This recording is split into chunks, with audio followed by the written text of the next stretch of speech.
Hey everybody, welcome back to BoatFools Sailing. We got Canadian Ken back in the house, and today we're down in South Bristol, Maine to check out a 1980 Bristol 35.5. Now this Bristol is not related to South Bristol, Maine. This Bristol is made in Bristol, Rhode Island. And we're at the Bittersweet Boatyard. We've just had a ton of snow, but we're out here. It's mid-February, and we're psyched to check this boat out. Yeah, I really am too, because I'm a fan of Bristols. I own a 27-foot Bristol, older version, so this is sort of like the big brother, and it's sort of, as you were saying, sort of got us back into sailing and where we are today. Yeah, so. You're guilty of all of this. It's your fault. And Dauntless before that. That's right. So we're here to check out this boat. We're psyched to see it. The owner's selling it because of life changes. He's owned it for 2 years. The previous owner owned it for 40 years. 40 years. Yeah. And a lot of upgrades have been made, so it's going to be a lot of fun to see. Yeah, it's an interesting boat. It's got a lot of neat bells and whistles, so yep. I think you'll appreciate it. Yep. All right, so let's go take a look. All right, so before we get digging into this boat, just want to quickly talk about the pedigree of this boat. She was designed by Ted Hood. Now, if you're not familiar with Ted Hood, the guy was sort of a rock star of sailing, okay? So not only did he start Hood Sailmakers, which he sold to Quantum, he also had Little Harbor Sailboats, which he sold to Hinckley. And then he won a little-known race called the America's Cup in 1974 in a boat called Courageous. Now, he's renowned for his boat designs and boats with centerboards, which this one is. And he had a guy working for him at the time named Dieter Empacher.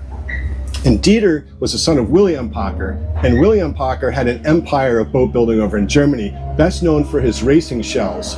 So he made rowing racing shells that are easily picked up by their bright yellow, sort of banana yellow color. And I used to race against a bunch of them, and so I know they're fast, even though my coach used to say, it ain't the chariot that's fast, it's the horses that pull it. I'm pretty sure those shells were a little bit faster than ours. But in any event, a great pedigree of boat design know-how and beauty, and this all came to roost in this Bristol 35.5. So it's got a great background story, and this was the first change that Bristol made in many years to go to a bigger sort of racer cruiser, fancier boat. And the list price on this boat, $46,500, which is sort of about in the mid-range, maybe a little bit higher end for these boats in this age, but when you see the upgrades, I think you'll see it's worth it. All right, I'm standing behind the helm here, which is a nice little helm station, nav pod here with a brand new suite of B&G electronics. We'll show you those in a second. So within the last 2 years, so they're brand spanking new. Auto helm, engine controls. You got your shifter here, throttle here, and all your gauges right here. The engine hour meter is not working, so we don't know the engine hours, but it is a Westerbeek. These originally came typically with a Yanmar 20 horsepower. This is a Westerbeek 30, which is 27 horsepower, and apparently running very smoothly. The boat was purchased down in New York and brought up to Maine. And one of the great things about this boat is we have the survey from 2023. Not only the survey for the boat itself, but he had a separate survey done for the standing rigging and the spars. And it checks out beautifully. One of the best surveys I've ever seen, actually. So anyway, we can't get into this aft lazarette, but you've got two cockpit lockers here. The one on port is very shallow on account of there being a quarter berth, but this one's a nice deep locker here. We've got ship-to-shore power and plenty of storage down there. So very nice. Yeah, I'm just going to pan over to the electronics here. Look at that, right there. It's frozen, yeah, so it's on tight there. It's very cold, but it's very slick. Look at that. And look, noticing the wheel's a little smaller, which is nice, so you can get around it. If it was any bigger, it would really be a little more challenging to you're right, get Ken. around. So yeah, there's no cutout here to get around, so it's nice that you can at least slide by it pretty easily. Nice big primary Lumar self-tailing winches. Fantastic. Those look kind of newer. Here's your boom, so watch out for that. Two more of your B&G electronics up here, and your coach roof mounted traveler system, which is Harken, and it looks like at the very least the main sheet has been updated recently. I think some of the running rigging has been updated. Yeah. And this here is your centerboard pennant, and this is a centerboard boat. With the board up, she draws less than 4 feet, like 3 3/4 feet. 3 3/4 something. Yeah, it's unbelievable. And with the board down, it's something like 9.6.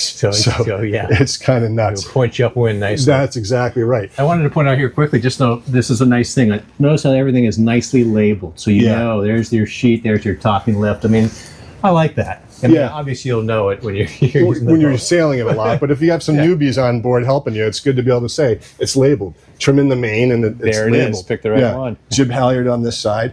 But overall, I give this cockpit Yeah. an A. Nice, I mean, nice and roomy. honestly, The you got cushions tons are of room down here. below, You can too, you I can think. definitely nap out in here. We're in a working yard right now, so we got a snowplow going by. So decently high coamings, and you can totally lie down on this and take a nap in the afternoon. Yeah. So nice accents with the wood. Yeah, And but not a lot of bright work, so not that's too nice. much. Yeah. It's really your coaming up here and your tow rails. Yeah. And some various pieces here and there and that, but overall pretty low maintenance on I'd this. say. Yeah. All right, you gonna work your way up to the bow there? I'm gonna do my best. All right. All right, let's do it. All right, spelunking here. Yeah. Oh, Jesus, don't break it. I'm trying not to. All right, and there it, This is easier than the Vineyard Vixen. yeah. And I like it. never to be seen again. Hey, I made it. Look at me. All right. This is cool, Ken. Look at those terrain vents. They're massive. Those are some serious trade vents. You're going to get some good airflow. Yeah. And the great thing about this boat? Original gel coat on the hull and top sides, and original paint and gel coat on the decks. So what you're getting is original. And that to me is very special. And the gel coat is in above average condition to good condition, which we'll see when we go down below. But this is nice. All right, I'll take the camera and give some folks a look of the foredeck area.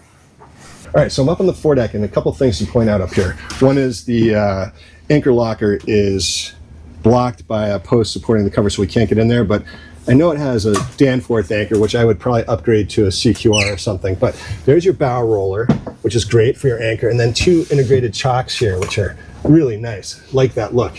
And then you've got your running lights here, starboard and port, nice little fixtures, nice little pulpit, and then coming back, we see Ken back there. You can also see those huge dorades. I mean, that's going to scoop some air. But I don't know if you can see this, but nice basket weave pattern for your non-skid, which is great. We've got a spinnaker pole cradle there, which you can use if you need it. And then those are your chain plates. And pros and cons to that location is probably decent access down below, but you can get around the outside, but getting through the inside is going to be a little bit of a tight squeeze. So I prefer them either really close to the coach roof or out by your tow rail. These are smack dab in the middle. Not the end of the world, but all this looks good. And I will note that the Coated. lifelines are coated, but from the survey, these were redone maybe, I think, 5 years ago or something like that. So these are fine. But if you see any rust coming through, time to replace them. But big forward hatch here. She is keel step there. That block of wood is over the collar for the mast. And then you got your dray boxes and then a center hatch over the main salon. So pretty standard operating situation up here, but a nice little eyebrow over your ports and pretty clean. And then your jib fair lead is right in next to the coach roof there, which means your jib's going to be inside of your lifelines, which means she's going to point pretty well. You're going to be able to sheet that right in. Hey everybody, just a quick pause here to say thank you for all the support you've shown BoatFools Sailing and the BoatFools Report newsletter. We really appreciate it. If you haven't yet signed up for the newsletter, please do so. We'll put the address on your screen. Right now it's free and easy. However, access to the entire report is not going to remain free forever. And the reason for this is we'd like to take BoatFools Sailing across state lines to a neighborhood near you or to a boat in your backyard. And that would be a ton of fun, but we need your support to do it. So, if you think you can help us, you can do so in one of two ways. You can either go on to Patreon, and we'll put our address on the screen here, and become a base member for $4 a month, and they'll get you full access to the report. Or you can do it right through the BoatFools Report sign up on Substack. And if you do the annual subscription, it'll be $4.17 a month. It's a little bit more expensive, but that's the lowest Substack would let us do. So nothing we can do about that. But in any event, we really appreciate anything you can do. We appreciate all of you, and we can't wait to bring you some awesome boats in 2025. Now, without further ado, let's get back to the show. All right, let's take a dive down below. Nice little bridge deck here. Nice wide opening for someone like me. It's perfect. Yeah. You're not supposed to agree. Watch your step. Yeah. No, this is great. this is great coming down in here. Nice, easy steps down. And first thing to note, headroom. I'd say 6'2". Yeah, and all the way across too. A lot of yeah. times it's just more in the center, but really Right. it's a fairly flat coach roof, really. No, you're right. Yeah, and this is really nice headroom down here. Good So hand grips everywhere, and Yep. when you're on there. for the taller people, you got nice hand grips here. And then you've got finger grips here along all the way from aft to forward, which is fantastic. So again, we're under cover here, so the lighting's not great. We've got a couple lights on down here, but this boat is pretty clean. Yeah. Yeah, you want to come on down? Check it out. All right, coming down the steps here. So this is where you'll start to see some of the little upgrades that maybe this was spent some time on dock with ship to shore power, because we've got basically a refrigerator here that apparently really only works when you're on the hard. I mean, sorry. Yeah. There you go. Hey, look at that. Oh, It's so- got beer in there. It's a little Yeah, frozen. so I think, this is, actually, these are good. I think it only works if you're in a slip. In a hooked up, slip, yeah, okay. ship to shore. And then where you'll see there's just there was probably a cooktop at some point. So yeah, apparently the stove was removed, the oven was removed for this situation. So what you have now is this, and it's just a little camp stove. This is not ideal. If you're gonna live aboard this, or you're gonna do some serious ocean sailing, you're gonna want to put in either a gimbaled stove or a gimbaled cooktop here, and there's room for that. Yeah. And there is an ice box too, so it's not as if it doesn't Yeah, have. good point, Ken. Yeah, so you do have typical ice box on here where you can fill up with ice, and you're good to go for as long as you can on that. Which you get a couple blocks and a few bags, you're going to be good for a week. Yeah. You also have a microwave. Look at that. You don't see that too often. No. So this was obviously set up to be comfortable. Yeah. And so you've got a microwave, which again, I imagine you have to be on ship to shore power. Brand new B&G, excuse me, Yeah. VHF with AIS. So it's got So all the electronics are really up to speed. Up to Nice little snuff. nav desk you got there. Yeah, nice little nav station here. This is your quarter berth, which is being used for storage right now, so we apologize for that. But all of this looks really, really nice. This is a teak and ash sole on this. A little bit different, but it's in really nice shape. And then I like those pulls Yes. into your bills. That's your centerboard trunk there. Right. I thought it was interesting too, where the centerboard goes up and down, that cable runs through this post right here. So it's sort of just nicely hidden in that. Is it that one? It's gotta be. It's the only place it comes down.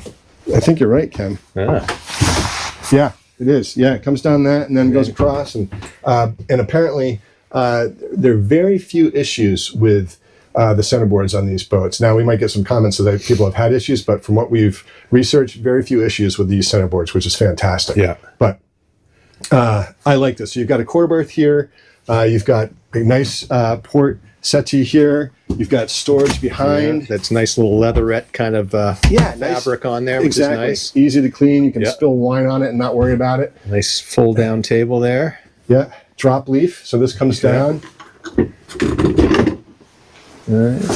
just like so. Yeah. Typically you see some sort of storage behind, but this one does not have it. But easy enough to pull down. That's kind of cool. Yeah. All right. Nice. Now, and then that's where the mast goes. So that's Yep. nicely tucked in there. There's your mast step there. And another look into a build. Oh, that I'm not sure what that is, but I know there is a holding tank and a Something, a macerator. macerator. I think that's. It might be a macerator. Macerator there, It's yeah. a little bit different, but So yeah. So what is it? It's about. We were talking about 250-gallon tanks of water. yeah, How? 100 gallons of water. Yeah. And 31 gallons of diesel. Yeah. And a 15-gallon holding tank. Holding tank. So you could go offshore. I mean, Yeah, absolutely. And with the macerator, you're good to go. You can pump out when you're 3 miles off, or have it pumped out. That's right. And it looks like it is a documented vessel here, I would imagine, those numbers. And then this is an interesting thing here. See that vent? And these controls. You want to do it? No, Oh, yeah. You do it. It's got AC, central AC. Central AC is 16,000 BTU, which for those of you who want to know, that'll cool off 800 square feet. And this is certainly less than that. So Overkill, yeah. But if you're going to go down to the islands and be in a slip or on a dock somewhere, that would be key to have. So you've got AC, and I think it probably could be figured out to run off of solar or something else, but that's beyond my pay grade. Yeah. But anyway, let's go up into the V-berth. All right, so this is one of the nicer V-berths that I've been in a while. And first of all, I love the fit and finish of the wood up here. It's really nice. It's warm, but you get a good sense of that. All this stuff is great. All of this works as it should. And the headroom up here is spectacular. It's really fantastic. And what's nice is these are really separated V-berths, so you can really get in here like this and be able to get into your berth, and you've got a little seat here if you need it.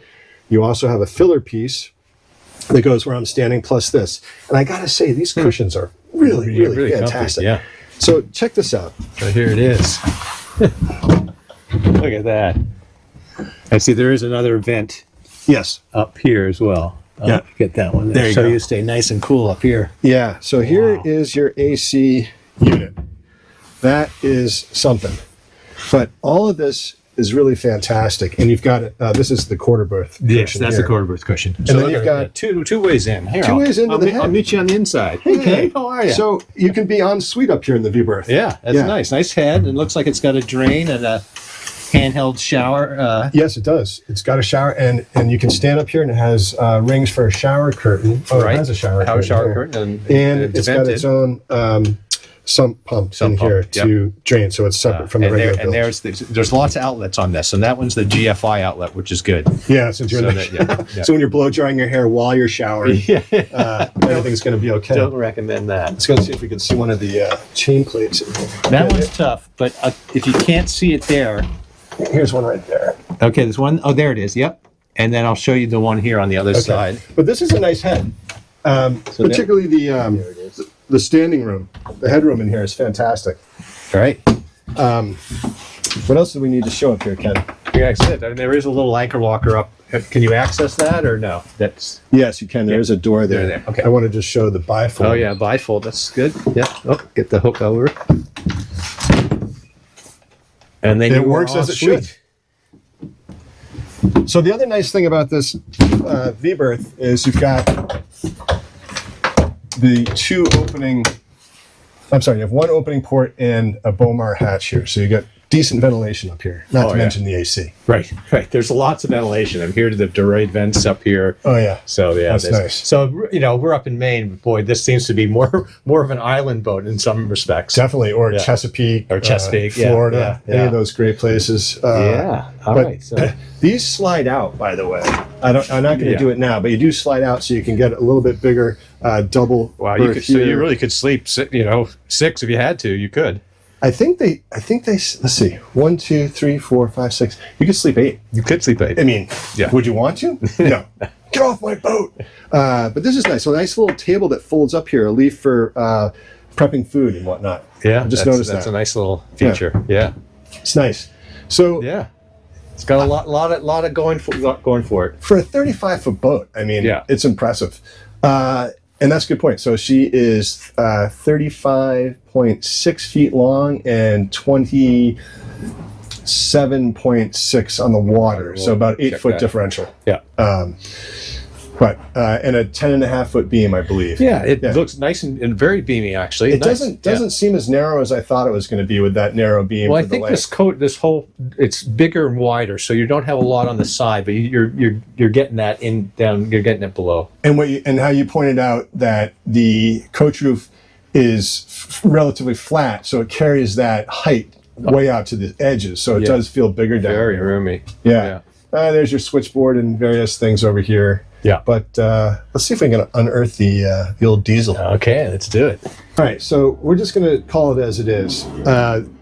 These boats are renowned for having pretty poor engine access. But here's the front of your engine, and the companionway steps come out, and that's your Westerbeek 30, which is 27 horsepower.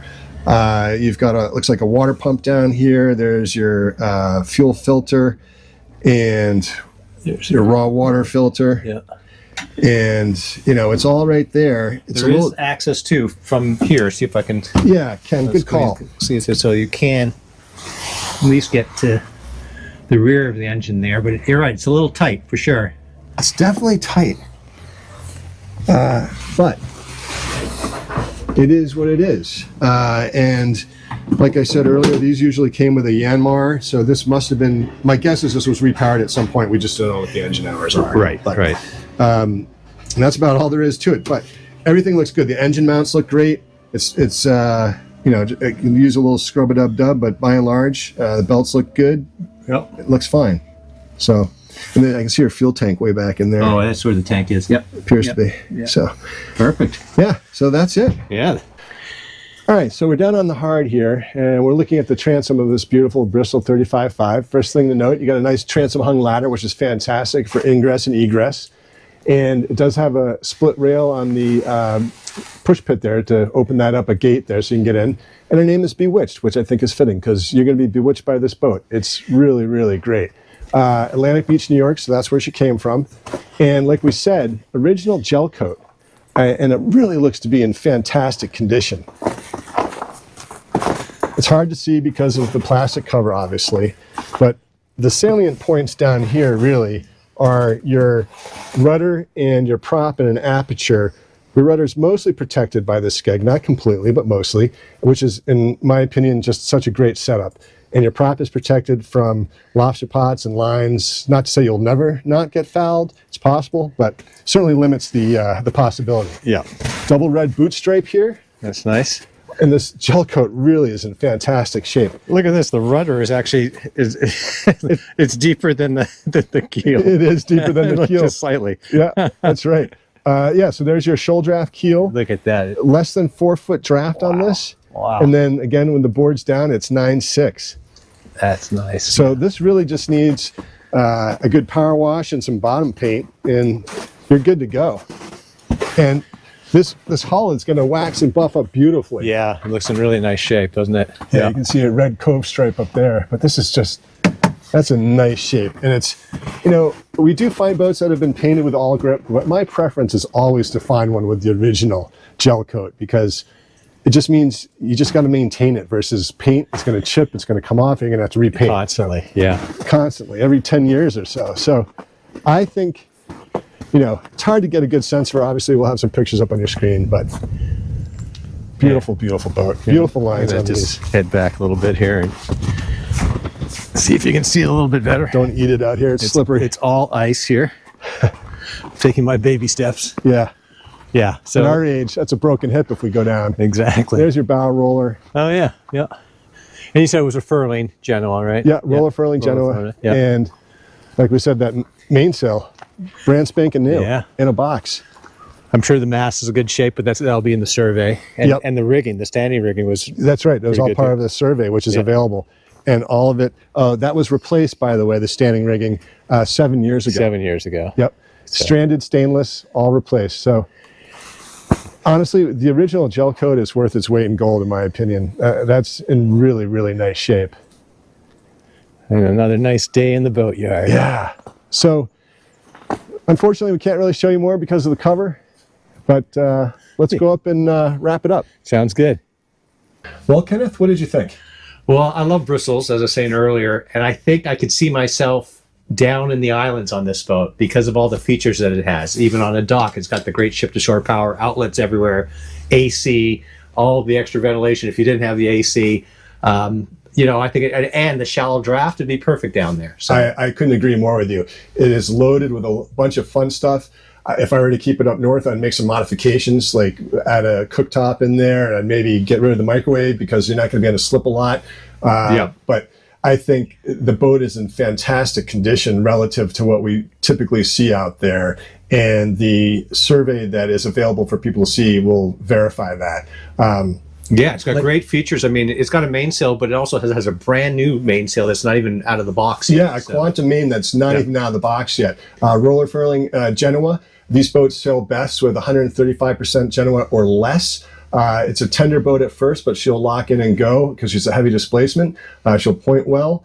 A very comfortable boat with a comfort ratio over 30 and a nice stiff boat too. So when it really blows and you have the right sail configuration, she's going to be a pleasure to sail and a comfortable boat to sail. And The things I love, the original gel coat, the prop and an aperture. Honestly, I think it's the best arrangement on a sailboat, especially no for New matter England where you waters. are. Well, and really no matter where you are, because you can not only get your prop protected, you also have your rudder on a skeg, so your rudder is protected. Yeah. So I think it's fantastic. And with the centerboard, you can really point up if you hit, down to what, almost 9 feet? Or 9.5 feet with that board down. She's going to point. Yeah. And these boats are deceptively fast. And that's all due to that pedigree by the designers, right? Yes. So I love this boat, and I think the price at $46,500 is very reasonable. Obviously, that's an asking price. Always is. And I think we'll put the seller's contact information below in the description. Yep. And we really appreciate you all tuning in. Please subscribe to the BoatFools Report if you haven't yet. The first one was just out. Yeah, the first issue just out, and we've got more coming. It's going to be a lot of fun.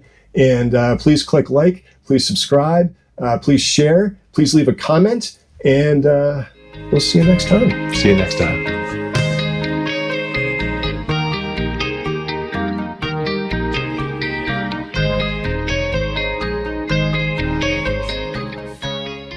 Still boats in the water, Ken. Look at that. Let's go for a little sail. Nice little breeze out there today. I think I'll pass on that. It's supposed to be up like 40 knots, isn't it? Yeah, it's supposed to be blowing 40 later today. So, but unusually warm. It's like 40 degrees out, 39 degrees it really out. is. Once you have the sun out this time of year, it really does make a difference.